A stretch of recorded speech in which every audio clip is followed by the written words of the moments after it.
Kami dulu berangkat ke Jawa, kami pandang wajah Abah, kami pandang wajah Umi. Padahal pada saat itu tamat SD, dalam hati berkata, ya Allah, apakah mereka tidak sayang memisahkan kami antara mereka, yang mungkin saat kami membutuhkan suapan mereka, yang mungkin membutuhkan dengan selimut mereka, dengan dinginnya kami, yang mungkin kami pada saat itu membutuhkan dengan bantuan mereka, pelukan mereka dipandang. Tapi bapak-bapak sekalian, setelah kita mendapatkan niat apa yang kita inginkan, ternyata baru terjawab, ya Allah, bukanlah suatu perpisahan di dunia ini yang membawa kami dalam suatu kenikmatan, karena kehidupan dunia ini sementara, sedangkan kehidupan akhirah adalah abadi. Dan terima kasih ketika kami telah orang tua kami, baru kita mengatakan, ya Allah, ternyata karena ini diberikan kami dengan pendidikan yang jauh.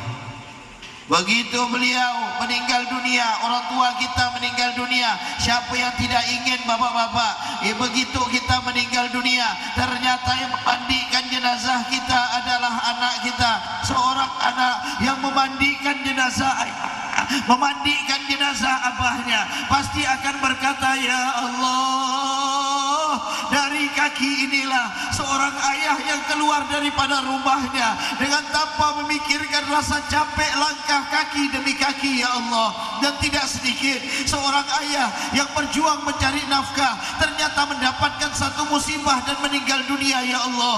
Ya Allah, inilah kaki yang tidak kami mampu untuk membalasnya, walau harta kami segunung dunia sekalipun, ya Allah. Seorang anak yang soleh, ketika mereka memandikan jenazah abahnya, jenazah ayahnya, dia akan berkata, ya Allah, angkat dosa ayah saya, ya Allah.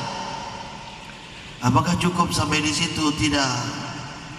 Begitu seorang anak membasuh jenazah ibunya yang telah meninggal dunia, dia akan berkata, ya Allah, inilah seorang wanita yang tidak pernah merasakan capek demi kami, ya Allah. Seorang wanita yang tidak pernah tidur dalam keadaan nyenyak demi nyenyaknya kami, ya Allah. Seorang wanita ketika makanan sudah akan masuk ke dalam mulutnya, kami kemudian berteriak, mak, nih kami minta makanan itu, maka dia lepas makanan itu dan berkata, makanlah nak.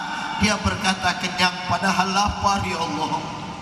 Seorang wanita yang mengeluarkan kami sampai menjerit dan berdarah, yang siap untuk mengorbankan nyawanya demi kami.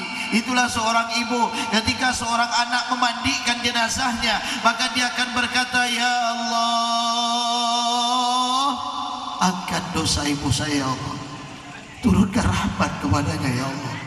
Jadikan kami berkumpul di dunia ini, kumpul lagi di akhirat bersama Nabi Muhammad. Apakah cukup sampai di situ? Tidak. Dikafani, anaknya bantu kafan. Begitu akan disolatkan jenazah, ya Allah, terdengar suara takbir Allahu Akbar, anaknya menjadi imam solat jenazah. Apakah cukup sampai di situ? Tidak. Sampai dikuburkan, dan sampai dikuburkan, ternyata anaknya pun mendoakan daripada orang tuanya.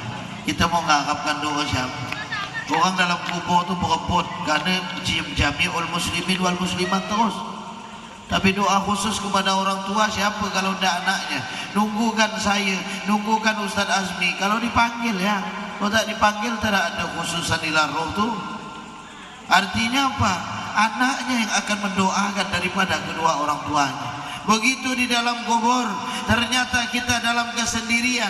Dan pernah terjadi, diceritakan di dalam kitab Irsyadul Ibad, ketika diceritakan di dalam kitab itu, seorang orang tua yang memiliki anaknya, walaupun anaknya penjual kue, anaknya penjual makanan kecil, yang mana pada saat itu orang-orang yang telah meninggal dunia, al-amwat, berebut. Mereka rebutan untuk mengambil hadiah mereka, mereka rebutan untuk mengambil makanan mereka, mereka rebutan untuk mengambil kenikmatan mereka dengan doa jami'ul muslimin wal muslimat. Dan kemudian ada satu orang tua ini duduk saja dengan tenang dan dia tidak berebut. Maka orang saleh yang mimpi tadi lalu bertanya, Kenapa engkau tidak rebutan seperti mereka? Saya memiliki anak yang tidak pernah lepas untuk membaca Al-Quran, dan Quran itu dikirimkan dia kepada saya. Maka di mana alamat anaknya? Dicari, ternyata betul. Kemudian selang waktu dia bermimpi kembali yang orang tua tadi duduk dalam keadaan tenang, tahu-tahu rebutan. Maka dalam mimpi itu bertanya, tadi kemarin saya lihat engkau tidak merebut, engkau mendapatkan kenikmatan yang luar biasa, tidak seperti yang lainnya. Apa kata seorang itu? Anak saya sudah meninggal dunia dan tidak ada orang yang mengirimkan kembali doa kepada saya. Artinya mereka di dalam kubur menantikan daripada doa kita. Begitu kita dalam kubur, nak kita baca Quran.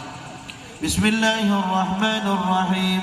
Qul a'udzu birabbin nas, malikin nas, ilahin nas, min syarril waswasil khannas, alladzi yuwaswisu fi sudurin nas, minal jinnati wan nas. Dia tutup Quran, ya Allah, saya kirimkan kebaikan Quran ini kepada orang tua saya berada dalam kubur. Maka disiksa sekalipun Allah lepaskan siksaan itu. Lepaskan. Kenapa Allah lepaskan? Allah sudah berjanji melalui lidah Nabi Muhammad akan diterima doa seorang anak kepada orang tuanya. Dan di dalam sabda Nabi Muhammad, idza mata ibnu Adam inqata amaluhu illa min thalathin. Apabila mati anak Adam, putus segala amalnya kecuali 3. Salah satunya adalah awwaladun salihin yad'ulah, anak yang saleh yang selalu mendoakan kedua orang tuanya. Maka kita hanya mampu untuk bermunajat sebagai orang tua. Mudah-mudahan anak kita dijadikan oleh Allah anak-anak yang soleh dan solehah. Mudah-mudahan Allah jadikan khusus kepada Muhammad Azmi Al-Dafi. Mudah-mudahan dijadikan Allah anak-anak yang soleh dan salehah. Allah jadikan seorang anak yang alim, anak yang mutakhallif, kama ja'alallahu dzurriyyata nabiyina Ibrahim alaihi salam. Mudah-mudahan Allah Subhanahu wa taala mengampunkan dosa kita, dosa kedua orang tua kita. Allah rahmati kubur mereka, Allah jadikan kubur mereka taman daripada taman surga. Allah kumpulkan kita dan mereka bersama Sayyidina Muhammad. Allahumma inna nas'aluka bijahi nabika Muhammad sallallahu alaihi wasallam an taj'ala waladana Muhammad Azmi Al-Dafi bin Abdul Wahid minas salihin wal alimin wal mutakhalliqin. Allahumma arzuqhu ilman وعملا بما ينفعه ويقربه إلى رضاك ويبعده من سخطك ومن نسيان ذكرك ومن التقول غيرك. اللهم افتح مسمع قلبه بمعرفة كلامك القديم وفقهه لغة القرآن وأدبه آداب القرآن وزينه زينة القرآن واشرح صدره بالقرآن ونور قلبه بالقرآن واجعل القرآن شفاعة وحجة ومعينا لنا وله يوم القيامة وارزقنا وذريتنا حفظ القرآن وحب قراءته والعمل به يا رب العالمين. وصلى الله على سيدنا محمد نبي الأمي وعلى صحبه وسلم وآخر دعوانا أن الحمد لله رب العالمين. mudah-mudahan manfaat. سبحانك اللهم وبحمدك أشهد أن لا إله إلا أنت أستغفرك وأتوب إليك. ثم السلام عليكم ورحمة الله وبركاته.